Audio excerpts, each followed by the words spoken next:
அண்ணா IAS academy சாதனையாளர்களின் சங்கம். நானும் என்னை விட ஏழ்மையான குடும்பத்திலிருந்து பிறந்த என்னுடைய நண்பனும் ஒரு நாட்டுப்புறத்து ஏழை சிறுவனாக மன்னர் சரபோஜி அரசனர் கல்லூரிக்கு செல்லும் போது எனக்கு காக்கி உடை அணிந்த காவல்துறை அதிகாரியாக மாற வேண்டும் என்பது என்னுடைய ஆசை. என் நண்பனினுடைய ஆசை என்ன என்று எனக்கு தெரியாது.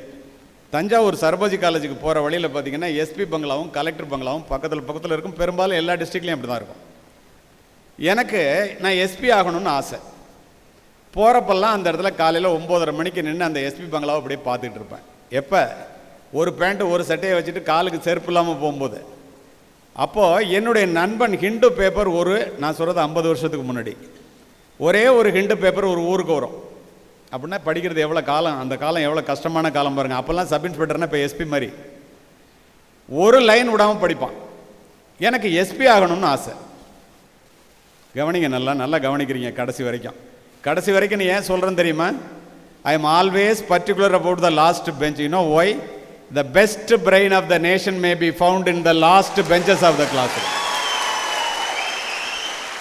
லாஸ்ட் பெஞ்சுக்கு இவ்வளோ மரியாதை இருக்கும்னு நினைக்கல நான். அப்போது பெரிய மீசை வச்சுட்டு காக்கி யூனிஃபார்ம் போட்டுட்டு சிவப்பு விளக்கு சுழலை 11 ஒயிட் கலர் அம்பாசிடர் காரில் திரு வால்டர் தேவாரம்பர் அவர்கள் 1968-69 ஒன்றுபட்ட தஞ்சை மாவட்டத்தினுடைய கலெக்டர். எஸ்பி கலெக்டர் பங்களா இருக்கும், எஸ்பி பங்களா இருக்கும். சீனிவாசன் ஒரு கலெக்டர். இவர் எப்பொழுதும் 9:30 மணிக்கு ஆஃபீஸ் போவார். நானும் என்னுடைய நண்பனை நின்று பார்க்காம போனதே கிடையாது. ஒரு நாள் பார்த்துட்டோன்னு காரை நிறுத்தினார். ஏன்டா 2 பையலும் தினம் 9:30 மணிக்கு இங்கே நிற்கிறியே, நீ காலேஜுக்கு போறியா இல்லையான்னு எனக்கு சந்தேகமாக இருக்குது, ஏன்டா நிற்கிறீங்கன்னாரு. கதவை திறந்துட்டு இறங்கிட்டார். என் ஃப்ரெண்டு பயந்துட்டான். நான் உடனே சொன்னேன், சார் உங்களை மாதிரி ஆகணும்னா என்ன சார் பண்ணணும்? இதெல்லாம் நீங்கள் தெரிஞ்சுக்கிறதுக்கு தான் என்னை அழைச்சிட்டு வந்து முத்துக்குமார் பேச வைக்கிறாரு. உடனே என்ன மாதிரி ஆகணுமா? பரவாயில்லையே, பெருசாக திங்க் பண்ணுறியே. சொன்ன வார்த்தையை பாருங்கள், பெருசாக திங்க் பண்ணுறியே அப்படின்னு சொல்லிவிட்டு, நீ போய் என்சிசியில் சேர், நீ போய் ரைஃபிள் கிளப்பில் சேர். இப்போ காமராஜ் அறிமுகப்படுத்தும் போது சொன்னார்ல 3 முறை தங்கப்பதக்கம் அகில இந்திய அளவில் நீங்கள் கைத்தட்டினீங்கல்ல, அதுக்கு காரணம் நான் இல்லை, அவர் போட்ட பிச்சை. அவர் சொன்னதெல்லாம் செஞ்சேன், ஒழுங்காக படித்தேன், மற்ற நேரத்தெல்லாம் மைதானத்திலே செலவு பண்ணேன். என்னுடைய நண்பன் கல்லூரி நேரம் போக மீதி நேரம் முழுமையும் நூலகத்திலே உட்காந்து. 2 பேரும் போலீஸ் ஆஃபீஸர் செலெக்ஷனுக்கு போகிறோம். Service commission selection first batch, ரொம்ப டஃப்பு, ட்ரைனிங்கும் டஃப். அப்போ எனக்கு கிடச்சிருச்சு, அவனுக்கு கிடைக்கல. அவன் கொஞ்சம் கூட கவலைப்படல.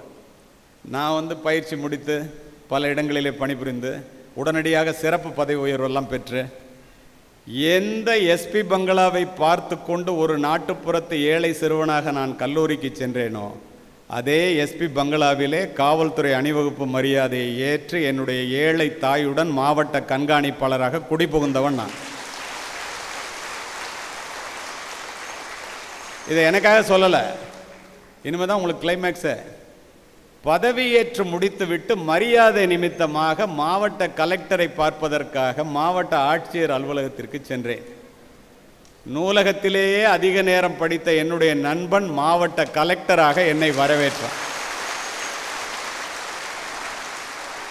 நீங்கள் யோசித்து பாருங்கள், ஒழுங்காக படிக்க வேண்டிய காலகட்டத்தில் படித்து மைதானத்தில் வேர்வை சிந்தி இந்த மாதிரி எல்லாம் சொல்கிறதெல்லாம் கேட்டு ஒருத்தன் நடந்தான்னா, என்ன மாதிரி ஏழ்மையான குடும்பத்திலேருந்து வந்தவன் ஒரு மாவட்டத்தினுடைய எஸ்பியாகவும் என்னை விட ஏழ்மையான குடும்பத்திலேருந்து வந்தவன் கலெக்டராகவும் ஆகும்போது உங்களால் ஏங்க குரூப் 1லேருந்து குரூப் 4க்குள்ளே எதையாவது ஒன்றை ஏன் பாஸ் பண்ண முடியாது? யோசித்து பாரு, எங்கே தப்பு பண்ணுறோம்? இதை சிந்திக்க வேண்டியது நீங்கள் தான். இப்போ நான் உங்களை படிங்கன்னு சொல்கிறதுக்கு என்ன காரணம்? Leaders are readers and readers R leaders. Today a reader, tomorrow a leader. You can take it from me. படிப்பு என்ன பண்ணும் தெரியுமா? வேலைக்காக நீங்கள் படிக்கிற படிப்பே சொல்கிறேன். பிக்காசோவினுடைய ஓவியத்தை விட, பீத்தோவனினுடைய இசையை விட, ஹியூகோவினுடைய ஒரு வாக்கியம், கதையினுடைய ஒரு கடைச்சொல், கம்பனினுடைய ஒரு செய்யுள், பாரதியினுடைய ஒரு பாட்டு, கண்ணதாசனினுடைய ஒரு வரி, என்னை போன்றவர்களுடைய ஒரு உரை உங்களுடைய வாழ்க்கையையே புரட்டி போட்டுவிடும். அதற்காகத்தான் படியுங்கள் என்று சொல்லுகிறேன். A question was asked, what is the biggest regret in your life was? The talk show superstar Larry King replied, I should have been better rooted through the great books in my early days. நான் என்ன அர்த்தம்னா, எந்த சப்ஜெக்டை கொடுத்தாலும் கையில் ஒரு பிட்டு paper இல்லாமல் மணிக்கணக்காக பேசக்கூடிய ஒரு மிகப்பெரிய அறிவாளின்னு ஒத்துக்கொள்ளப்பட்ட லேரி கிங்னு ஒருத்தன். அவன்கிட்ட போய் சொல்கிறாங்க, நீ சின்ன வயசில் செஞ்ச தப்பு என்னடா? நான் நிறைய பண்ணணும்னு நினச்சேன், நிறைய படிக்கணும்னு நினச்சேன், புத்தகங்கள் கொட்டி கிடந்துச்சு, படிக்காமல் விட்டுட்டேன், அதான் நான் செஞ்ச தப்பு. யார் சொல்கிறா? உலகத்திலேயே புத்திசாலியாக இருக்கிறவன் சொல்கிறான், நான் படித்தது பத்தாதரான். சமீபத்தில் 2 மாதத்துக்கு முன்னாடி ஹூஸ்டன் அமெரிக்காவில், நியூயார்க்கில் 2 இடத்துலையும் பேசினேன். நியூயார்க்கில் பிரிமேண்ட் அப்படிங்கிற ஒரு இடத்துல பப்ளிக் ஸ்கூல்னு ஒன்று இருக்குது. அந்த பப்ளிக் ஸ்கூலில் என்னை பேசுகிறதுக்காக அழைச்சிருந்தாங்க.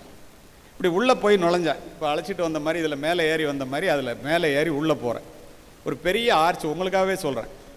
அந்த ஆர்ச்சில் அப்படி மேலே நிமிர்ந்து பார்த்தா, what we have learned so far is like a handful of earth and what we have yet to learn is like the whole world அப்படின்னு போட்டுருந்துச்சு.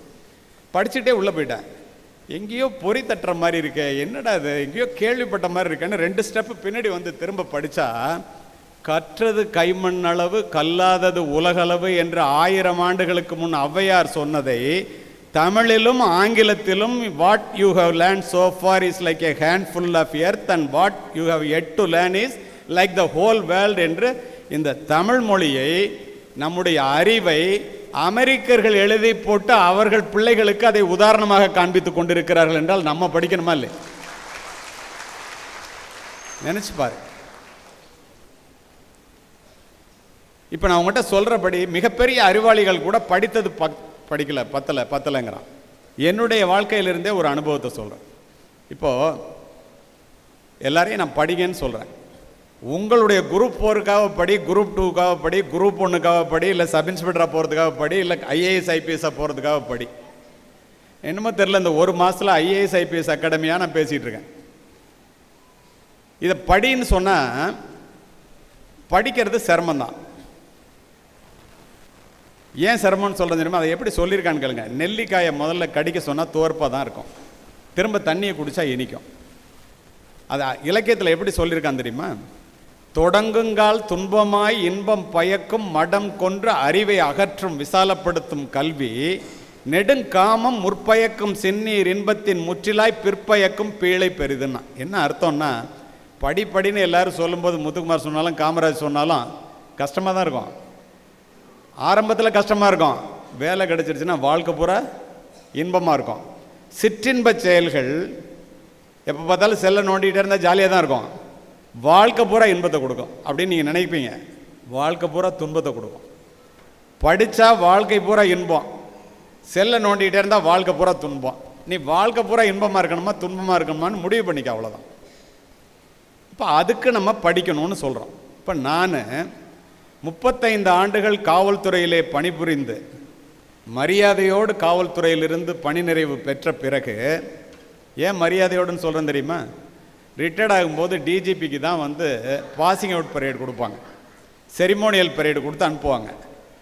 மாவட்ட கண்காணிப்பாளராகிய ஒரே ஒருவன் அந்த பாசிங் அவுட் பரேடு, அந்த செரிமோனியல் பரேடை பெற்று வெளியில் வந்தது நான் மட்டும்தான் தமிழ்நாட்டில். இதை எனக்காக சொல்லலை, நல்லபடியாக வெளியில் வந்ததுனால தான் ஆயிரக்கணக்கான மேடைகளிலே தலை நிமிர்ந்து பேச முடிகிறது என்னால். நீ வேலைக்கு போனதுக்கு அப்புறமும் நியாயமாக இருக்கணும். சமீபத்தில் ஐஏஎஸ் ஐபிஎஸ் பாஸ் பண்ணவங்களுக்கு சங்கர் ஐஏஎஸ் அகாடமியும் கிங் மேக்கர்ஸ் ஐஏஎஸ் அகாடமியும் ஹிண்டு பேப்பரோடு சேர்ந்து ஒரு விழா ஏற்பாடு பண்ணியிருந்தாங்க. அதில் எல்லாம் கலெக்டர் எஸ்பியாக செலெக்ஷன் ஆனவங்க. நான் கேட்டேன், ஏயா கலெக்டர் எஸ்பியாக செலெக்ஷன் ஆனவங்களுக்கு என்ன எதுக்கே பேச கூப்பிட்றீங்க? செலெக்ஷன் ஆக போகிறவங்களுக்கு பேச கூப்பிட்டா நல்லாயிருக்கும். அப்படி இல்லை சார், எல்லார்ட்டையும் கேட்டேன், உங்களை தான் கேட்டாங்க. ஏன்னா நல்ல எஸ்பியாக நல்ல கலெக்டராக எப்படி வேலை பார்க்கணுங்கிறதுக்காக உங்களை கூப்பிட்றாங்க சார்னு. இப்போ இதில் வேலை பார்த்தவங்களும் இருக்கிறீங்க, வேலை பார்த்துட்டு இங்கே மேடையில் வந்து பரிசு வாங்க வந்திருக்கிறவங்களும் இருக்கிறீங்கன்னு எனக்கு தெரியுது. தயவு செய்து நீங்கள் பார்க்குற வேலையில் நல்ல மனிதராக இருந்து வேலை பார்க்க கற்றுக்கொள்ளுங்கள். அதுதான் கடைசி வரைக்கும் உங்களுக்கு நிலைக்கும்.